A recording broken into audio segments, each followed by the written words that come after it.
بسم اللہ الرحمن الرحیم۔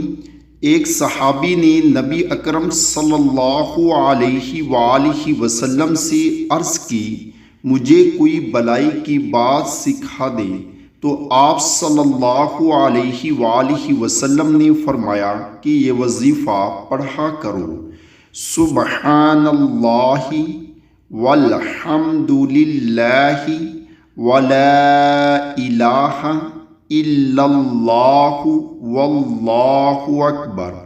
اس نے عرض کی، اے اللہ کے رسول صلی اللہ علیہ وآلہ وسلم، یہ تو اللہ کے لیے ہیں، میرے لیے کیا ہے؟ تو آپ صلی اللہ علیہ وآلہ وسلم نے فرمایا، جب تو کہے گا سبحان اللہ، الحمد للہ، لا الہ الا اللہ، اللہ اکبر، اللہ تعالیٰ فرمائے گا تو نے سچ کہا۔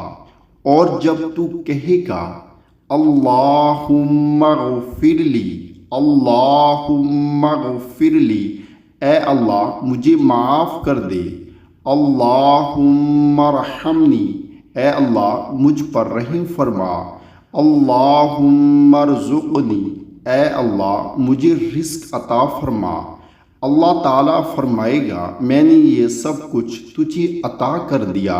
اللہ تعالیٰ ہم سب کو بھی اس پر عمل کرنے کی توفیق عطا فرمائے، آمین۔